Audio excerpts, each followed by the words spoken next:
உன்னை பார்க்கும்போது எனக்கு பெருமையாக இருக்குது. எவ்வளோ பெண்கள் எப்படியெல்லாம் இருக்காங்க. குழந்தைய வச்சு நீ எனக்கு அழுக வருது பாப்பா, உங்கள்கிட்ட பேச முடியல என்னால். மேடமால் முடிஞ்ச ஹெல்ப்பு. அவங்க இதை மட்டும் இல்லாமல் தொடர்ந்து 3 நாள் வேற மழை வர போகுது. அப்போ நீ என்ன பண்ணுவ வச்சுக்கோ அப்படின்னு ஒரு 5000 ரூபாய் கொடுத்தோன்னே குழந்தை பிறந்தோன்னே ரொம்ப கஷ்டமாயிடுச்சு. 4 மாதத்துக்கு மேலே பார்த்தேன், இதுக்கு மேலே நம்ம இருந்தால் வேலைக்கு ஆகாதுன்ட்டு என் பொண்ணை வந்து ஆட்டோ பின்னாடி 4 மாதத்துலேருந்து ஒரு வயசு வரையும் நான் என் பொண்ணை பின்னாடி வச்சு ஓட்டினேன். அதுக்கப்புறம் ஒரு 2 வயசு ஆயிடுச்சு, 3 வயசு ஆயிடுச்சு, என் முன்னாடி உட்கார வச்சுக்கினேன். வீட்டில் அவளே தனியாக இருக்க ஆரம்பிச்சிட்டான். டீ ஒன்று வாங்க, அப்புறம் நெட் பேலன்ஸ் எல்லாம் போடணுன்னாங்க. அது ஒருத்தங்கிட்ட விசாரித்தேன். பொண்ணுக்காக கடுமையாக வண்டி ஓட்டி அன்றைக்கி அவளுக்கு ஒய்ஃபை கனெக்ஷன் குழந்தையிலே விட்டு போயிட்டாரு, என் வாழ்க்கை இந்த மாதிரி இருக்குங்க அப்படின்னு சொன்னேன். பாப்பா ஹாஸ்டலில் சேர்ந்தேன். மறுபடியும் பேச்சுவார்த்தை இருந்துச்சு எனக்கு எங்கள் வீட்டில். அவர் திடீர்னு வந்து பேசினு திடீர்னு என்ன ஆயிடுச்சு, அவர் மறுபடியும் சண்டாகி அவர் என்னை விட்டுட்டு ஓடி இருக்காங்க, காசெல்லாம் கொடுக்காம. என்ன பண்றது, போயிட்டு நான் பின்னாடியே ஓட முடியும். இறங்கிட்டாப்ல, இறங்கிட்டு ஏதோ ஒரு நிமிஷம் இருங்க, கூகுள் பே இல்லை, இது காசு இல்லை, இருங்க ஒரு நிமிஷம் வாங்கிட்டு வந்துடுறேன் அப்படின்வாங்க. போயிட்டாங்க. நான் வருவாங்க வெயிட் பண்ணுவேன், கொஞ்சம் நடந்து முன்னாடி போவேன். இவ்வளோ பிரச்சனைகள் இருக்கும்போது இதை ஃபேஸ் பண்ணுற பர்சன் மூக்காய் அக்கா, ஆட்டோ டிரைவர் மூக்காய் அக்கா இல்லையா? ஸோ நீங்கள் வந்துட்டு ஆட்டோ ஓட்டுறதுக்கு முன்னாடி என்ன பண்ணிட்டு இருந்தீங்க? என்ன படிச்சீங்க? வேற எங்கேயாவது வேலை பார்த்தீங்களா? எப்படி ஆட்டோ ஓட்ட ஆரம்பிச்சீங்க? இதெல்லாம் சொல்லுங்கக்கா. நான் 9th வரையும் தான் படிச்சிருக்கேன். எங்கள் அப்பா அம்மா வந்து கஷ்டம், அவங்க படிக்க வைக்கல எங்களை. 9வது வரையும் தான். நான் 9th வரையும் படித்து நின்றுட்டேன் நான். அதுக்கப்புறம் இந்த டி நகரில் கலந்தர் மதினா சில்க்ஸ்ன்னு துணி கடையில் சேல்ஸுக்கெல்லாம் ஒர்க் பண்ணிகிட்டு இருந்தேன். அதில் 12,000 ரூபாய் சேல்ரி.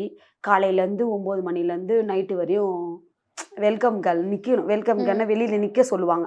வரவங்களெல்லாம் கொஞ்சம் ரோஜா பூவும் அந்த கற்கண்டெல்லாம் கொடுத்து வர வைப்பாங்க. அது நின்றுட்டே இருக்கணும், கால் வலிக்கும். காலையிலேருந்து நைட்டு 12 மணி வரையும் நிற்கணும். நைட்டு காலையில் இப்போ 9 மணிக்கு போகிறேன்னு வச்சுங்க, நைட்டு 10 மணிக்கு தான் விடுவாங்க. ஏன்னா ஷாப் எப்போ க்ளோஸ் ஆகுதோ அப்போ தான் விடுவாங்க. இப்போ நின்றுட்டே இருந்து வேலை செய்யணும். அப்போ எனக்கு வந்து காலையில் ஓடின்னு போயிட்டு நின்று ரொம்ப காலெல்லாம் ரொம்ப வலிக்கும். எனக்கு நின்றுட்டே இருக்கணுமா, காலெல்லாம் வலிக்கும், ரெஸ்ட் எடுக்க முடியாது, உட்கார முடியாது. சாப்பாடு கூட 1/2 hour தான், சாப்பிட்டுட்டு ஓடி வந்துடணும். அந்த மாதிரி கஷ்டமாக இருந்துச்சு. அதுக்கப்புறம் வந்து இல்லை, இந்த வேலையை விட்டு நம்ம வேறு எதனா பார்க்கணுன்னு சொல்லிட்டு அப்புறமா எனக்கு தெரிஞ்ச ஒருத்தர்கிட்ட கேட்டிருந்தேன், வேறு வேலை இருந்தால் சொல்லுங்கள், உட்காந்தே செய்கிற மாதிரி வேலை இருந்தால் சொல்லுங்கள் அப்படின்னேன். அப்புறம் வந்து எல்என்டி ஃபைனான்ஸில் வந்து டெலிகாலராக ஒர்க் பண்ணோன்னாங்க. எல்என்டி அது நான் எனக்கு சொன்னேன், எனக்கு இங்கிலீஷ் எழுத படிக்க தெரியாது. இல்லை, உங்களுக்கு நான் தமிழ்லேயே வந்து எழுதி கொடுத்துட்றேன் எல்லாமே, நீங்கள் ஒரு கால் பண்ணி அவங்கக்கிட்ட இஎம்ஐ வந்து நீங்கள் கேட்கணும். இப்போ வண்டிக்கு பெண்டிங்லாம் நிற்கும்ல, டியூலாம், அதெல்லாம் ஃபோன் பண்ணி நீங்கள் கேட்கணும் அப்படின்னு சொல்லி நல்லா போஸாக பேசணும். நீங்கள் பேசி அதை எவ்வளோ கலெக்ட் பண்ணுறீங்களோ அதுக்கேற்ற மாதிரி உங்களுக்கு சேலரி பார்த்துட்டு டார்கெட் இருக்குது உங்களுக்கு. இப்போ இவ்வளோ ஒரு மாதத்துக்குள்ளே 1.5 லட்சம் இப்படி டார்கெட் முடிச்சிங்கன்னா உங்களுக்கு சம்பளத்தோடு எக்ஸ்ட்ரா சேர்த்து ஒரு 10,000 எக்ஸ்ட்ரா கிடைக்கும் அப்படின்னாங்க.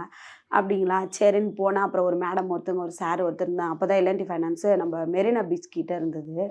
அங்கே போனேன். அப்போ வந்து நான் சொன்னேன், அக்கா எனக்கு வந்து தமிழ் தான் தெரியும்க்கா, எனக்கு இங்கிலீஷ்லாம் எழுத படிக்கலாம் தெரியாதுக்கா, நீங்கள் எதாக இருந்தாலும் எனக்கு டைப் பண்ணி தமிழ்லேயே கொடுத்துருங்க, நான் கால் பண்ணி கேட்டுக்கிறேன் அப்படின்னுவேன்.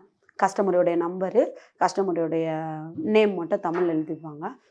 ஃபோன் பண்ணி நான் கேட்பேன், சார் இந்த மாதிரி சார் நீங்கள் இஎம்ஐ வந்து 3 மந்த்து கொடுக்காத இருக்கீங்க சார், அப்புறம் உங்கள் வண்டியை வந்து இந்த மாதிரி எடுத்து ரிச்சீஸ் பண்ணிவிடுவாங்க, அட்லீஸ்ட் ஒரு டிவாவது கட்டுங்கன்னு சொல்லிவிட்டு அவங்கக்கிட்ட பேசணும்னா டெலிகாலர்னால் அந்த பேச்சு தானே, அவங்கக்கிட்ட கலெக்ட் பண்ணி வாங்கி கொடுக்குறது தானே. அதனால் அவங்க நிறையா டார்கெட்டு நிறையா அடிச்சிருந்தேன். 1 லட்சம் 2 லட்சம் இப்படி அடித்தேன். சம்பளம்லாம் 20-25 கிட்ட வாங்கியிருந்தேன். 25,000 வரையும் வாங்கியிருந்தேன். நல்லா சம்பளம் சம்பாரிச்சிட்டு இருந்தேன். திடீர்னு அந்த எல்என்டி ஃபைனான்ஸில் அவங்களுடைய அந்த நடத்துகிறாங்களா ஆஃபீஸு, அவங்க ஃபேமிலியில் சண்டை, ஏதோ அவங்க குடும்பத்தில் பிரச்சனைனால அதை க்ளோஸ் பண்ணிட்டாங்க. எங்களெல்லாம் வந்து சம்பளம் கொடுத்து வேலைக்கு இல்லை, நாங்கள் க்ளோஸ் பண்ண போகிறோம் ஆஃபீஸு அப்படின்னு சொல்லிட்டு அனுப்பிச்சிட்டாங்க. அப்பயே நான் வெளியில் வந்துட்டேன். மறுபடியும் இந்த துணி கடைக்கு தான் நம்ம போகணுமா, மறுபடியும் 12 hour நிற்கணுமா, ஐயோ என்னடா இது, நமக்கு மறுபடியும் வழியை நம்ம எப்படியே போகிறோம், நல்ல நிலைமையில் போயிடுவோம், இதை வச்சு நம்ம சம்பாரித்து இதை சேர்த்து வச்சு ஒரு கல்யாணம்லாம் பண்ணிக்கலாம், இதை காசெல்லாம் சேஃப்டி பண்ணி நம்ம நகை நட்டெல்லாம் வச்சு நமக்காக பார்த்து யாருன்னா நல்லவனா பிடிச்சி கல்யாணம் பண்ணி அப்பா கிட்ட அம்மா கிட்ட சொல்லி, அம்மா சம்பாரித்து கொடுத்த எனக்கு நல்லா பார்த்து கட்டி கொடுங்கம்மா. ஏன்னா எங்கள் அப்பா அம்மா வந்து எப்போவுமே வந்து சொல்லுவாங்க, நீங்கள் சம்பாரிங்க, நீங்கள் கஷ்டப்படுங்க, நீ சேர்த்து வை, கல்யாணம்லாம் என்னால் பண்ணித்தர முடியாது, சீர் வரிசைலாம் என்னால் கொடுக்க முடியாது, உங்களுக்கு யார் பிடிக்குதோ அம்மா கிட்ட சொல்லுங்கள், கட்டி வச்சிடறோம் அப்படின்ற மாதிரி தான் எங்கள் குடும்பத்தில் பேசுனாங்க. அப்போ அவங்க வந்து எங்கள் வாழ்க்கையை யோசிக்கல. அவங்க படிப்பறிவு இல்லாதவங்க.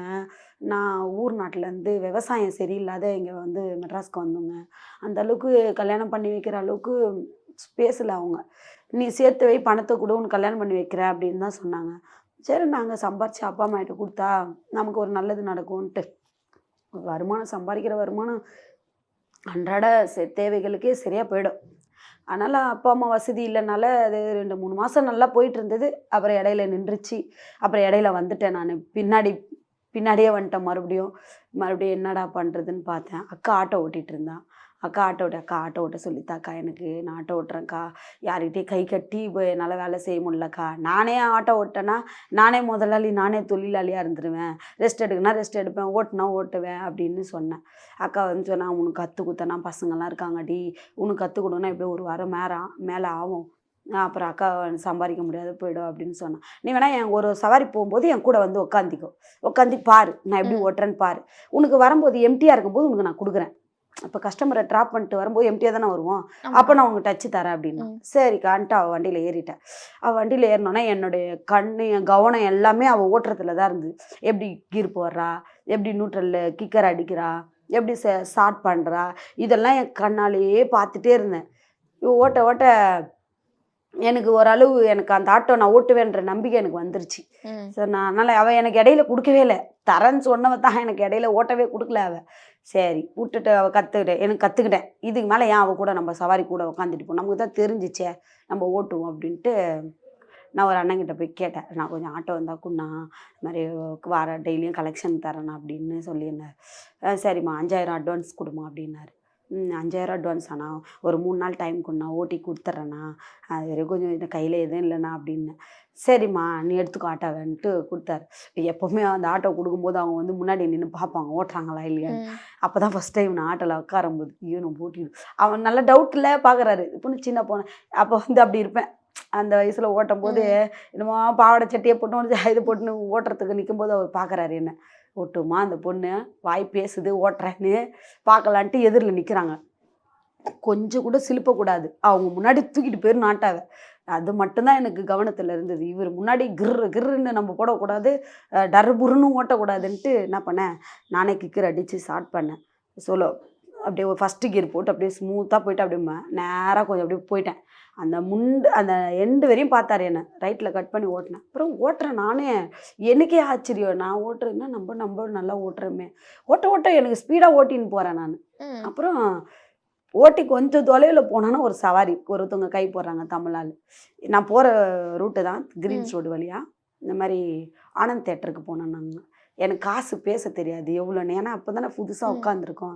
அப்போ நான் சொல்கிறேன், நான் ஆட்டோவுக்கு புதுசுங்க, நான் உண்மையை பேசுகிறேன், ஆட்டோவுக்கு புதுசு, நீங்கள் எப்போவுமே ரெகுலராக போகிறீங்கல்ல, எவ்வளோ கொடுக்குறீங்களா நீங்கள் கொடுங்க, எனக்கு அந்த காசு நான் வாங்கிக்கிறேன் அப்படின்னோன்னே உட்காந்துட்டாங்க. அவங்க ஃபஸ்ட்டு சவாரி அவங்க தான். அவங்கள இறக்கி விட்டோன்னே அந்த இடத்துக்கு வந்து மினிமம் பார்த்தோன்னா 80 ரூபா 90 ரூபா தான் கொடுப்பாங்க. எனக்கு 200 கொடுத்தாங்க. 200 கொடுத்து வச்சுங்க, பரவாயில்ல லேடிஸாக இருந்து இப்படி ஓட்டுறீங்க, என்கரேஜ் பண்ணுறாங்க, மதிக்கிறாங்க. அது ஓட்ட கூட நிறைய பேர் நாங்கள் ஆட்டோ ஓட்டின்னு போகும்போது கூட காரில் போகிறவங்க வருவங்கலாம் அந்த கிளாஸை இறக்கிட்டு இப்படின்னுவாங்க, சூப்பர்னுவாங்க, அப்படிலாம் பேசுவாங்க. எங்களை ரொம்ப பிடிக்கும். எங்ககிட்ட ஃபோட்டோ எடுத்துப்பாங்க வந்து. அப்படியே ஓட்டி பழகிட்டு அப்படியே சரி இதுதான் நம்ம தொழில், இனிமேல் நம்ம இந்த மாதிரி தான் போகணும். அப்புறம் டெய்லியும் ஆட்டோ ஓட்ட ஆரம்பிச்சு. அப்புறம் கல்யாணம் ஆகி விட்டுறது, கல்யாணமும் ஆகிடுச்சு. அப்புறம் பிள்ளைங்க பிறந்தது. அதுக்கப்புறம் என் பையன் பிரியதர்ஷினி என் பொண்ணு வயிற்றில் 8 மாதம் குழந்தை. 8 மாதம் கன்சீவாக இருக்கேன். அவளை வயிற்றில் வச்சுனே ஓட்டுறேன் நான். கன்சீவாக இருக்கும்போது ஓட்டுறேன் ரன்னிங்கில். வயிற்றில் பாப்பா உள்ள வயிற்றில் இருக்கா, அதுலேயே ஓட்டி சம்பாதிக்கிறேன். கொஞ்சம் பள்ளம் மட்டும் எகிராமல் போவேன், வலிக்கும் எனக்கு. அது ரொம்ப பெருசாக இருக்கும் வயிறு. பெரிய காக்கி சட்டை போட்டுப்பேன், அட்ஜஸ்ட் பண்ணிப்பேன். கஸ்டமர் முன்னாடி நம்ம வயிற்றை காமிச்சிக்க கூடாதுன்ட்டு, ஏன்னா யாரும் பாவம் பார்த்து ஏற மாட்டாங்கல்ல, அதனால நான் காமிச்சிக்க மாட்டேன், ஏற்றிப்பேன். கொஞ்ச நேரம் ஓட்டிட்டு ஒரு 500 ரூபா ஓட்டிட்ட பிறகு ரொம்ப வலிக்கும். நின்று ஒரு டீ குடிச்சிட்டு கொஞ்சம் ரிலாக்ஸாக கீழே உக்காந்து கால் நீட்டி உக்காந்தாதான், இப்படி மேலே உட்கார முடியாது. ஏன்னா குழந்தை தலை மேலே போயிடும்னு சொல்லுவாங்க. அதனால் கொஞ்சம் அங்கே ஆட்டோ ஸ்டாண்டில் நிறுத்திட்டு கொஞ்சம் கீழே உட்காந்துப்பேன். கீழே உட்காந்து அப்புறம் ஒரு 8 மாதம் ஆகிட்டோன்னே ஒரு, அதாவது வயிற்றுல தங்கினதுலேருந்து 3வது மாதம் குழந்தை தங்கி 8 மாதம் வரையும் வயிற்றுல வச்சு ஓட்டிகிட்டு இருந்தேன். 8 மாதத்துக்கு ஆனதுக்கப்புறம் எனக்கு ரொம்ப வலிக்க ஆரம்பிச்சிச்சு.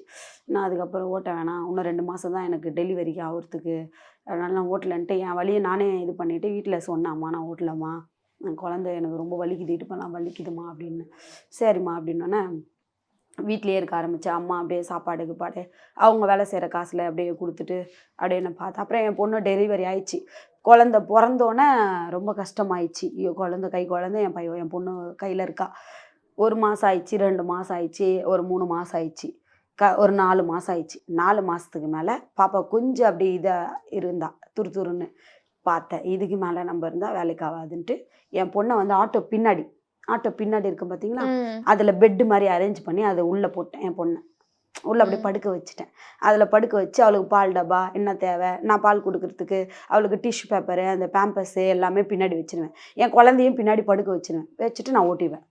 நான் பின்னாடி பார்த்துட்டே ஓட்டுவேன். இந்த மிரலில் பார்ப்பேன் நான். அவள் தூங்குவோம். குழந்தை 4 மாதம் குழந்தைலாம் பிறந்த தூங்கிட்டே இருக்குங்கள்ல, பசியத்தா மட்டும்தான் நான் அழுவோம். அப்போ பின்னாடியே நான் வந்து ரொம்ப பள்ளத்துலலாம் மேடெல்லாம் ஏறாமல் ஓட்டின்னு இருந்தேன். என் பொண்ணை 4 மாதம் வச்சுட்டு 4 மாதத்துலேருந்து ஒரு வயசு வரையும் நான் என் பொண்ணை பின்னாடி வச்சு ஓட்டினேன். அதுக்கப்புறம் ஒரு 2 வயசு ஆயிடுச்சு, 3 வயசு ஆயிடுச்சு, என் முன்னாடி உட்கார வச்சுக்கினேன். அது ஸ்டேரிங் பிடிச்சிப்பா, நான் அப்படியே வச்சு ஓட்ட ஆரம்பித்தேன். அதுக்கப்புறம் குறிப்பிட்ட ஏஜ் ஆகணுன்னே பேபி கிளாஸில் போய் சேர்த்தேன். ஸ்கூல் கவர்மெண்ட் ஸ்கூலில் போய் சேர்த்தேன். காலையில் போய் இட்டுன்னு போய் 8 மணிக்கு விட்டேன்னா 3 மணிக்கெல்லாம் விட்டுருவாங்க. 3 மணிக்கு மேலே என் ஆட்டோவில் வச்சுப்பேன் என் கூட, நைட்டு 9 மணி வரையும். அவள் தூக்கம் வர மாதிரி இருந்தால் பின் சீட்டில் போட்டு அவளை படுக்க வச்சிருவேன். அதுதான் பண்ணேன், அப்படி தான் பண்ணிகிட்டு இருந்தேன். அப்புறம் அவள் வந்து 1வது 2வது படிக்கும்போது வீட்டில் அவளே தனியாக இருக்க ஆரம்பிச்சிட்டா. 2 வயசுலேருந்து தனியாக இருக்க ஆரம்பிச்சிட்டா. அம்மா எனக்கு டிவி மட்டும் வாங்கி போடு, எனக்கு யூடியூப் இதெல்லாம் போடுமா அப்படின்னா. என்ன பண்ணேன், யூடியூப்லாம் போட்டால் காசு ஆகுமா அப்படின்னு. இல்லைம்மா எனக்கு அது மட்டும் போடுமா, எனக்கு அந்த ஆலியா நாடகம் ஆலியா இது பார்த்துட்டு நான் அப்படியே பார்த்துட்டு இருப்பேம்மா ரிமோட்டில் அப்படின்னுவா. 2 வயசாகி எனக்கு தெரியும் அவள் இருந்துப்பான்னு எனக்கு தெரியும். சரின்ட்டு அவளுக்கு என்ன பண்ணேன், ஒரு OLXில் பார்த்து ஒரு டிவி ஒன்று செகண்ட் ஹேண்டில் டிவி ஒன்று வாங்கினோம். வாங்கி அப்புறமா அந்த டிவி போட்டோம். அப்புறம் நெட் பேலன்ஸ் எல்லாம் போடணுன்னாங்க, அது ஒய்ஃபை கனெக்ஷன்லாம் கொடுக்கணுன்னாங்க. அது ஒருத்தங்ககிட்ட விசாரித்தேன். அன்னைக்கு என் பொண்ணுக்காக நான் கடுமையாக வண்டி ஓட்டி அன்றைக்கி அவளுக்கு ஒய்ஃபை கனெக்ஷன் பண்ணி அவளுக்கு அந்த யூடியூப்லாம் வர மாதிரி பாப்பாவுக்கு ரெடி பண்ணி கொடுத்தேன். அப்புறம் டிவி பார்க்க ஆரம்பித்தா. அவளுக்கு காலையிலேயே நான் எழுந்திரிச்சு சாப்பாடு குழம்பெல்லாம் செஞ்சுட்டு சாப்பாடெல்லாம் செஞ்சு சாப்பாடெல்லாம் வச்சுட்டு போயிடுவேன். அவளுக்கு பால் காஃபி எல்லாம் எடுத்து வச்சுடுவேன். கேஸை சிலிண்டர்லாம் கீழே ஆஃப் பண்ணிட்டு பிடுங்கிடுவேன். நான் சொல்லிடுவேன், பாப்பா நீ அந்த சிலிண்டர்லாம் பற்ற வைக்கக்கூடாது, தட்சிணமா மேலே சாப்பாடு இருக்கும், வேணால் போட்டு சாப்பிட்டுக்கோ, பக்கத்தில் ஆன்ட்டி இருக்காங்க, பக்கத்து வீட்டிலலாம் ஆள் இருப்பாங்க, எதனா ஒன்றா அவங்கள கூப்பிடணும், டிவி மட்டும் பார்த்து வெளியிலலாம் போகக்கூடாதுமா, வீட்டெல்லாம் திறந்து அக்கம் பக்கத்தில் வீட்டுக்கெல்லாம் போகக்கூடாது, சாப்பாடு சாப்பிட்ணும், ஏன்னா ஒன்று அம்மாவுக்கு ஃபோன் பண்ணுன்னு ஒரு சின்ன ஃபோன் ஒன்று வச்சிருவேன். ஒரு சின்ன நோக்கியா ஃபோன் இருக்கும், பட்டன் ஃபோன். அது இது எதனா ஒன்று அம்மாவுக்கு ஃபோன் பண்ணு, நான் பண்ணால் நீ டக்குன்னு எடுக்கணும் அப்படின்னுவேன். சரிம்மா அப்படின்னுவான். அவளே போட்டு சாப்பிட்டுப்பா, அவளே பாலில் சூடு இல்லைனா கூட பாலை ஊற்றி சக்கரை போட்டு குடிச்சிப்பா. அவர் நைட்டு 9 மணி வரையும் எந்த தொல்லை இல்லாத அவள் இருப்பாள். கரெக்டாக 8 மணிக்கு ஆனால் தான் ஃபோன் பண்ணுவான். ஏம்மா எனக்கு வரும்போது எதனா வாங்கிட்டு வாம்மா அப்படின்வான். சமோசா எதனா வாங்கிட்டு வாம்மா எனக்கு அப்படின்வான். வரும்போது குழந்தைக்கு என்ன பிடிக்குமோ அதை நான் வாங்கிட்டு வந்து கொடுத்து நைட்டு ஃபுல்லாக கூட இருப்பேன். அப்புறம் காலைல ஸ்கூலுக்கு போகிறதும் அவளை வீட்டுக்கு வருதும் இப்படியே இருந்தது. அப்படியே ஓட்டிகிட்டே இருக்கும். அப்புறமா குறிப்பிட்ட நாளில் என்னால் ரொம்ப கஷ்டமாயிடுச்சு. என் பிள்ளைய படிக்க வைக்கணும் முடியல என்னால். அதேமாதிரி கவர்மெண்ட்டு ஸ்கூல்லையா சேர்க்கணும், நல்லா படிப்பாளா, நமக்கு இருக்கிறது ஒரே பொண்ணு, என்ன பண்ணலாம் அப்படின்னு சொல்லிட்டு அப்புறம் ப்ரைவேட்டில் கேட்டு பார்க்கலாம் அப்படின்னு சொல்லிட்டு அசம்சன்ஸ் கான்வென்ட் ஸ்கூலில் போய் சேர்த்தேன். அப்புறம் சேர்க்கும்போது சொன்னாங்க, நீங்கள் பிட்டாக கட்டினா போதும், 7,000 அப்படி கட்டினா போதும், மொத்தமாக ஃபீஸ் வந்து 35,000ன்னாங்க. நீங்கள் மொத்தமாக கொடுக்க தேவையில்ல, மாதம் நீங்கள் கட்டுங்க அப்படின்னோன்னே என் பொண்ணை அசம்சனில் படிக்க வச்சேன். மாதம் கட்டியிருந்தேன். 1வது வரையும் படித்தா, 2nd ஸ்டாண்டர்டும் படிச்சுட்டு அதுக்கு மேலே எனக்கு 30ன்றது 40 ஆயிடுச்சு காசு. ஸ்டெப் 1வதுல 2வது அப்படியே ஏறும்போது காசும் அதிகமாகுது. அப்போ என்னால் இவ வந்து பான்சர்லாம் கேட்பாங்க, இவகிட்ட அந்த ஸ்கூலில் வந்து பான்சர் கேட்பாங்களாம். நம்மளே பான்சர் கொடுக்குற நிலமையில தான் நம்மளே இருக்கோம், நீ பான்சர் கொடுக்கணுமான்னு என் பொண்ணு ஏம்மா சோப்பு வாங்கி கொடுமா, 4-5 சோப்பு வாங்கி கொடுமா, இல்லாதப்பட்ட பொண்களுக்கு கொடுக்கணுமாம்மா, நம்மளே இல்லாதப்பட்டதான் தச்சுவான், நான் அம்மா ஆட்டோ ஓட்டி படிக்க வைக்கிறேன் உன்னை, சரி நீ கேட்குறேன்ட்டு இந்த குழந்தை ஆசைப்படுறாளன்ட்டு நான் ஒரு 4-5 சோப்பு வாங்கி கொடுப்பேன். அதை பான்சர் மூலியமாக அங்கே கொடுப்பா. கொடுத்தோன்னே அப்புறம் 2வது மேலே என்னால் முடியல. ஒரே ஃபோன் வர ஆரம்பிச்சிச்சு ஸ்கூல்லேருந்து. ஃபீஸ் கட்டுங்கன்னு. நான் சொல்கிறேன், மேடம் இந்த செகண்ட் ஸ்டாண்டர்ட் நிறுத்திக்கிறேன் மேடம். பொண்ணு ஹாஸ்டலில் சேர்த்துக்கிறேன், என்னால் படிக்க வைக்க முடியல மேடம். காசு கட்ட முடியல. இடையில ஸ்பான்சருன்னு காசு கேட்குறீங்க. அப்புறம் நிறைய ப்ரோக்ராம் நடத்தும் போதெல்லாம் ட்ரெஸ் எல்லாம் வாங்கி கொடு. எனக்கு அந்த அளவுக்கு வசதி இல்லை மேடம். ஆனால் விடுங்க, செகண்ட் ஸ்டாண்டர்ட் முடிஞ்சோன்னே நீங்கள் அமுச்சு விட்ருங்க அப்படின்னோடனே அவங்களும் சரிம்மா நீ கூட்டிகிட்டு போயிடுமா அப்படின்னு. அப்புறம் நான் செகண்ட் ஸ்டாண்டர்ட் முடிஞ்சோடனே ஃபீஸை ஃபைனலாக கட்டுற வரையும் எனக்கு டிசியே கொடுக்கல. எனக்கு 7000 பெண்டிங் இருந்துச்சு. அந்த 7000 கட்டி முடிச்சோன்னா டிசியை கொடுத்தாங்க. அது கொடுக்கல எனக்கு. கொடுங்க நான் தரேன்னா கூட நம்பிக்கையே படலை. இல்லை நீங்கள் ஃபுல் ஃபீஸ் கட்டி முடிச்சா தான் உங்களுக்கு டிசி கொடுப்பேன் நாங்கள். அப்புறம் என்ன பண்ணுறதுன்ட்டு எப்படியோ ஆட்டோ ஓட்டி அங்கங்கே கடன் வாங்கினேன். ஒருத்தங்கிட்ட வட்டிக்கு தண்டலுக்கு வாங்கி கொடுத்து அந்த 7000 கொடுத்து அப்புறமா அந்த டிசியை வாங்கி அதுக்கப்புறம் என் பொண்ணை இட்டு போய்ட்டு இந்த மாதிரி பாரிஸில் ஒரு இது இருக்கான், அந்த குழந்தைகள் காப்பா, அங்கே போய் சொன்னேன் இந்த மாதிரி என் குழந்தையிலே அவர் விட்டு போயிட்டாரு. 2 வயசு குழந்தையிலே விட்டு போயிட்டாரு. பாப்பாவுக்கு 2 வயசு இருக்கும்போது என் குழந்தையிலே விட்டு போயிட்டாரு. எனக்கு வந்து இந்த மாதிரி இல்லை, என் வாழ்க்கை இந்த மாதிரி இருக்குங்க அப்படின்னு சொன்னேன். அப்புறமா வந்து பாப்பா ஹாஸ்டலில் சேர்ந்தேன். அப்புறம் வந்து மறுபடியும் பேச்சுவார்த்தை இருந்துச்சு எனக்கு எங்கள் வீட்டில். அவர் திடீர்னு வந்து பேசின்னு திடீர்னு என்ன ஆயிடுச்சு, அவர் மறுபடியும் சண்டாகி அவர் என்னை விட்டுட்டு போயிட்டார். சண்டாயிட்டு அவர் ஓடி போயிட்டார் என்னை விட்டுட்டு. அப்போ மறுபடியும் நான் 1 மாதம் இருக்கும்போது கன்சீவ் ஆகிட்டேன். மறுபடியும் ஒரு ஆண் குழந்தை வயிற்றுல நின்றுச்சு. அப்புறம் அபார்ஷன் பண்ணுற அளவுக்கு போயிட்டேன் நான். எனக்கு வேண்டாம், யாருக்குன்னா ஒரு பொண்ணு இருக்குது, இதோட நம்ம அபார்ஷன் பண்ணிட்டு ஆப்ரேஷன் பண்ணிக்கலாம் அப்படின்னு சொல்லிட்டு போயிட்டேன் நான். அபார்ஷன் பண்ண மாட்டேன்ட்டாங்க கவர்மெண்ட் ஹாஸ்பிட்டலில். பண்ணணுன்னா நிறையா ரூல்ஸ் எல்லாம் கேட்டாங்க. போலீஸ் ஸ்டேஷனுக்கு போனேன். போலீஸ் ஸ்டேஷன்லேயே சொன்னேன், சார் இந்த மாதிரி எனக்கு யாருக்குன்னா ஒரு பொண்ணு இருக்குது சார், நான் ஆட்டோ ஓட்டுறேன், நான் ஆப்ரேஷன் பண்ணிக்கிறேன் சார், எனக்கு குழந்தை வேண்டாம் சார் அப்படின்னேன்.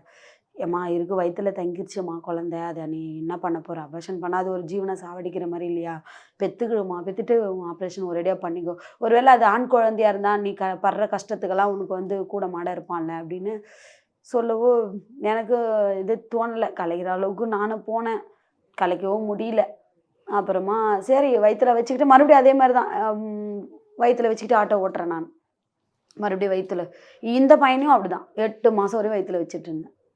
அதுக்கப்புறம் 8 மாதத்துக்கு அப்புறம் தான் வண்டி ஓட்டாது நேற்று. அதுக்கப்புறம் அவனை பெற்றுட்டோன்னே ஒரு 4 மாதம் கழிச்சு மறுபடியும் அவனையும் வச்சு என் வண்டியில் வச்சு ஆட்டோ ஓட்ட ஆரம்பித்தேன். அதுக்கப்புறம் நான் போய்ட்டு ஃபைனலாக என்ன குடும்ப கட்டுப்பாடு நான் பண்ணிக்கிட்டேன். நான் ஆப்ரேஷன் பண்ணிவிட்டு இந்த பையனை மட்டும் நம்ம கையில் வச்சுக்கலான்னா அம்மா கிட்டே போனேன். அம்மா நீ பார்த்துக்கோ, இப்போ நான் ஆட்டோவில் வச்சுட்டு போகிறேன். அப்போ நான் ஓட்டும் போது வந்து அந்த அளவுக்கு டிராஃபிக்லாம் கிடையாது.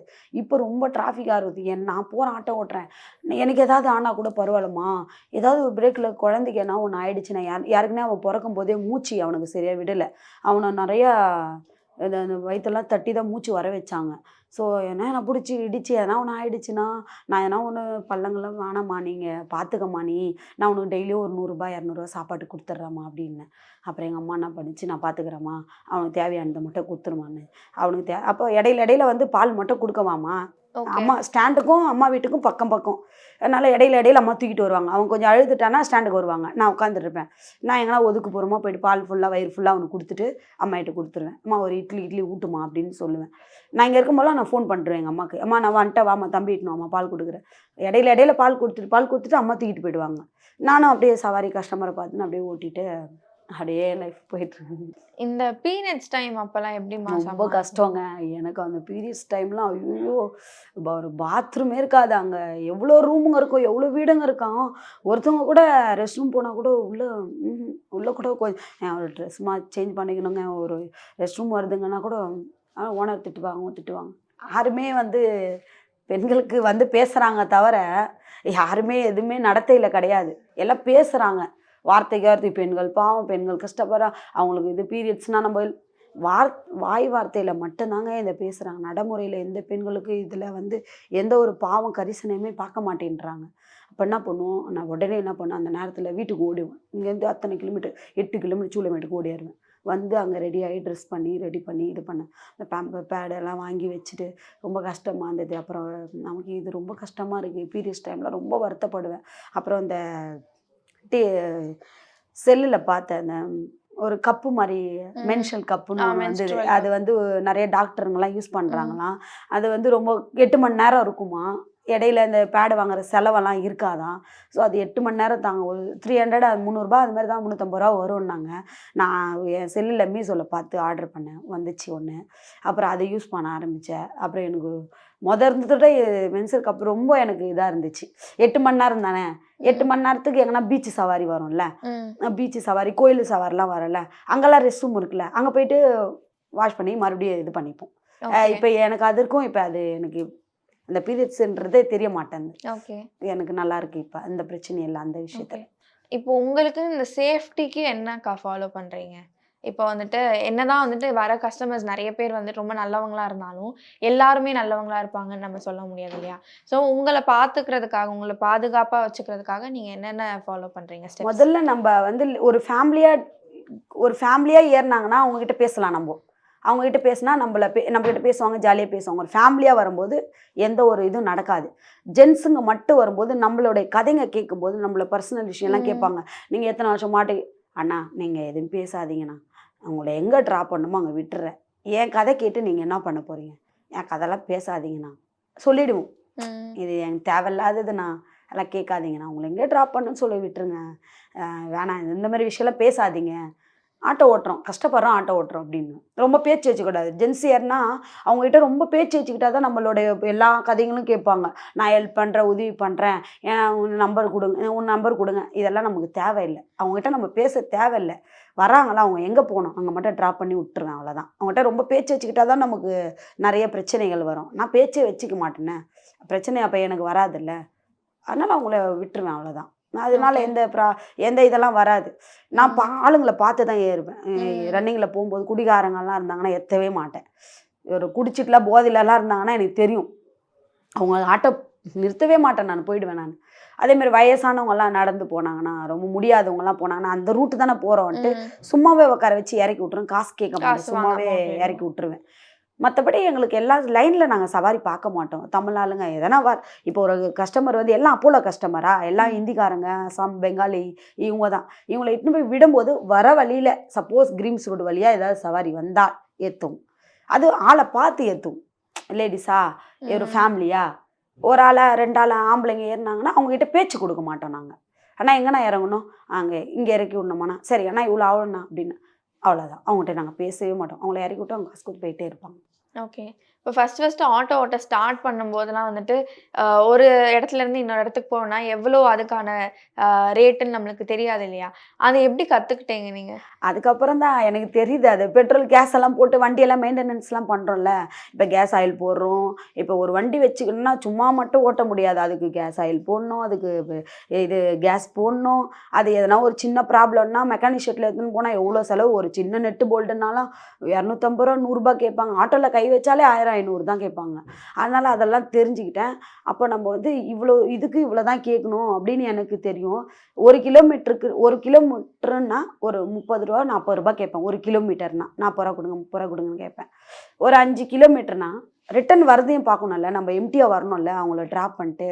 அதனால் ஒரு டிஃப்ரெண்ட் கிலோமீட்டரை பொறுத்து காசு கேட்பேன் நான். ஓகே, சரிக்கா. யாராவது ஒரு இடத்துல வந்துட்டு காசு கொடுக்காம ஏமாத்திருக்காங்களா அவங்க? ஓடி இருக்காங்க காசெல்லாம் கொடுக்காம. ஒரு ஜென்ஸ் எல்லாம் ஆட்டோவில் ஏறிட்டு ஓடிட்டார் காசு கொடு. ஒரு நிமிஷம் என்ன பண்ணுறது, போயிட்டு நான் பின்னாடியே ஓட முடியும். இறங்கிட்டு ஏதோ ஒரு நிமிஷம் இருங்க, கூகுள் பே இல்லை, இது காசு இல்லை, இருங்க ஒரு நிமிஷம் வாங்கிட்டு வந்துடுறேன் அப்படின்வாங்க. போயிட்டாங்க. நான் வருவாங்கன்னு வெயிட் பண்ணுவேன். கொஞ்சம் நடந்து முன்னாடி போவேன், ஆளே இருக்க மாட்டாங்க. போயிட்டாங்க, என்ன பண்ண முடியும், நம்ம பின்னாடியே ஓட முடியும். எங்கே போயிட்டாங்கன்னே தெரில. வண்டி ஏற்றுனா ஏதோ கடவுள் இன்றைக்கி நமக்கு கொடுக்கல அப்படின்ட்டு நினச்சிட்டு வந்துடுவேன் நான் வண்டி எடுத்துக்கிட்டு. இப்போ ஃபர்ஸ்ட்லாம் பார்த்தீங்கன்னா இந்த லேடி ஆட்டோ டிரைவர்ஸோட கவுண்டே வந்து ரொம்ப கம்மியாக இருக்கும். இப்போ பார்த்தீங்கன்னா நிறைய வர ஆரம்பிச்சிட்டாங்க. பட் சேஃப்டிங்கிறது ஒரு பக்கம் இருந்தாலும் இன்னொரு பக்கம் வந்துட்டு ஒரு பொண்ணு அவங்க வந்து ஆட்டோ ஓட்டுறாங்க, அவங்க வண்டியில் நம்ம ஏறணுமா அப்படின்னு நிறைய பேர் நினச்சிருப்பாங்க இல்லையா? அந்த மாதிரி யாராவது நினச்சவங்கள்ட்ட அதை சொல்லியிருக்காங்களா? இல்லைம்மா, அந்த மாதிரிலாம் யாருமே நினச்சது இல்லைம்மா. அவங்க ஆட்டோ தேவைன்னா யார் இருந்தாலும் ஏறிக்கிறாங்க. அதெல்லாம் ஒன்றும் யாரும் வந்து லேடிஸ் ஓட்டுறாங்க ஏறக்கூடாதுலாம் கிடையாது. அவங்க யாராக இருந்தாலும் அதை அக்செப்ட் பண்ணுறாங்க, ஏற்றிக்கிறாங்க. உடனே லேடிஸாக இருந்தாலும் அந்த இதில் பாகுபாடு பார்க்குறது இல்லை. யாராக இருந்தாலும் பப்ளிக்கில் யாராக இருந்தாலும் எந்த லேடிஸ் ஆட்டாக இருந்தாலும் ஜென்ஸ் ஆட்டாக இருந்தாலும் ஏறிக்கிறாங்க. அண்ட் இப்ப நீங்க சொன்னீங்க இல்லையா, 1 வயசு வரைக்குமே உங்க பொண்ண வந்துட்டு ஆட்டோல அந்த பின்னாடி பக்கம் வந்து பெட்டெல்லாம் போட்டு படுக்க வச்சு ஆட்டோ ஓட்டிட்டு இருந்தீங்க. அப்போ கஸ்டமர்ஸ் ஏறும்போது அத பார்த்துட்டு எப்படி ரியாக்ட் பண்ணாங்க? இல்லை தூக்கி வச்சுப்பாங்க. அவங்க ஓகே. தூக்கி அவங்க மடியில் வச்சுப்பாங்க. இறங்கும்போது ஒரு ரூ. 100 கொடுக்குறவங்க ஒரு ரூ. 300 கொடுப்பாங்க. பாப்பாவுக்கு ட்ரெஸ் வாங்கிக்கோங்க, எனக்கு டைம் ஆயிடுச்சு, நான் ஒரு இடத்துக்கு போகிறேன், எனக்கு எதுவும் வாங்க முடியல, எனக்கு உங்களை கண்டா எப்படி பெருமைப்படுதா இல்லை எனக்கு வந்து எனக்கு அவ்வளோ ஒரு சந்தோஷம் உங்களெல்லாம் அந்த குழந்தைய வச்சு நீங்கள் ஓட்டும்போது ஹெல்ப்னா கேளுங்க, பாப்பாவுக்கு உடம்பு சரியில்லை எதுனா ஃபீவர்னா எனக்கு என் நம்பர் கொடுக்குறேன், ஏதாவது காசு ட்ரீட்மெண்ட்டுக்கு என்ன கேளுங்க அப்படின்வாங்க. சரிங்கண்ணா. அவங்க ட்ரெஸ் எல்லாம் வாங்கிறதுக்காக ஒரு 200 300 கொடுத்துருவாங்க.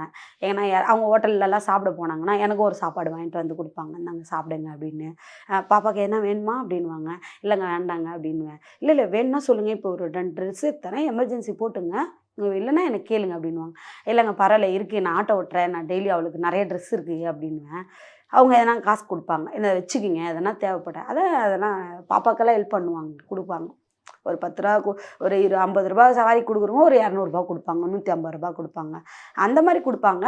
ட்ரெஸ்ஸு கிஸ்ஸெல்லாம் தான் எடுத்து தருவாங்க. போகிற வழியிலேயே ஏன்னா ஒரு கடையாக பார்த்து நிறுத்துங்கன்னு நமக்கே தெரியாத சர்ப்ரைஸாக வாங்கி தருவாங்க, அதெல்லாம் வாங்கி கொடுப்பாங்க. இப்போ ஜென்ரலா சவாரினா ஒரு ரூ. 100 ரூ. 200 அந்த மாரி சவாரி போம்போது, அத தாண்டி ஹையஸ்ட் அமௌண்ட் வந்துட்டு யாராவது அவங்க மனசுல இருந்து உங்களுக்கு குடுத்துருப்பாங்க இல்லையா?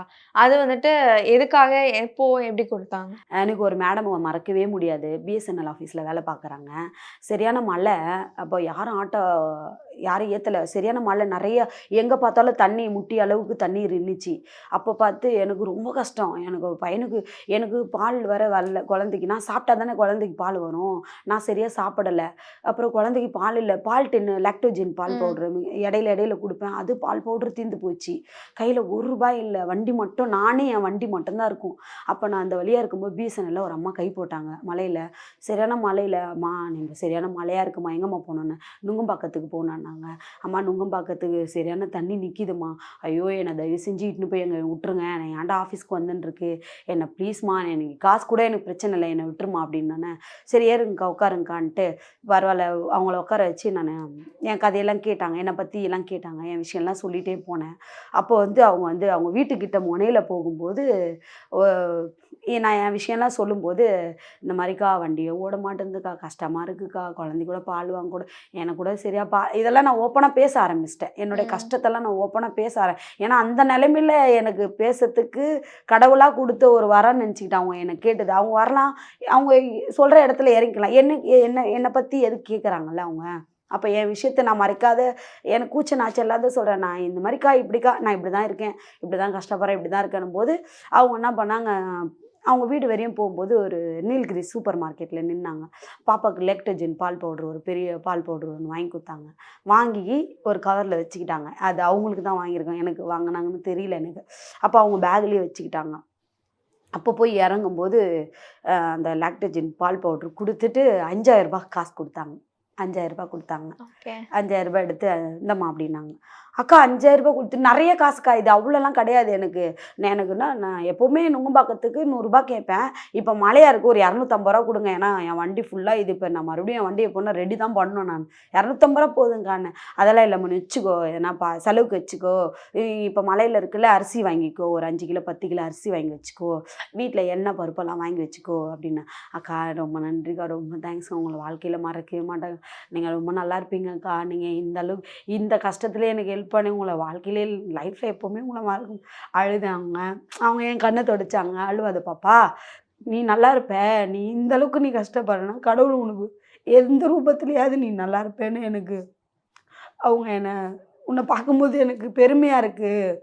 எவ்வளோ பெண்கள் எப்படியெல்லாம் இருக்காங்க, நீ உன் கஷ்டத்தை சொல்கிற, எல்லாத்தையும் மறைக்காமல் நீ வண்டி ஓட்டுற, இப்போ குழந்தைய வச்சுட்டு நீ எனக்கு அழுக வருது பாப்பா, உங்கள்கிட்ட பேச முடியல என்னால், ஏதோ மேடமால் முடிஞ்ச ஹெல்ப்பு எதுனா ஒன்றா என்கிட்ட வாய் தான் என் வீடு, ஏன்னா வேணா கேளு, நான் தரேன், நானும் ஆஃபீஸில் மாதம் சேலரி தான் ஒர்க் பண்ணுறேன், கொடுக்குறேன், இன்றைக்கி நீ வச்சுக்கோ, ஏன்னா இப்போ உனக்கு நிறைய இருக்கும், இப்போ மழை இப்போ இனிமேல் தொடர்ந்து வரும், அவங்க இதை மட்டும் இல்லாமல் தொடர்ந்து 3 நாள் வேறு மழை வரப்போகுது, அப்போ நீ என்ன பண்ணுவ வச்சுக்கோ அப்படின்னு ஒரு 5000 ரூபாய் கொடுத்தோன்னே அந்த பால் பவுடர்லாம் கொடுத்தோன்னே எனக்கு ரொம்ப எனக்கு அந்த நேரத்தில் எனக்கு கடவுளே வந்துட்டு கொடுத்த மாதிரி எனக்கு ஒரு ரொம்ப மன நிம்மதியாக இருந்தது. போதுண்டா சாமி 3 நாள் மழை இருக்குது, வீட்டில் ஏதோ அரிசி வாங்கி வச்சு சாப்பாடு ஆக்கி சாப்பிட்டுன்னு நம்ம குழந்தைய நம்ம வச்சுப்போம், பால் டின்னு வேற இருக்குது, ஐயோ பரவாயில்லடா சாமின்ட்டு எனக்கு அவங்க போயிட்டாங்க.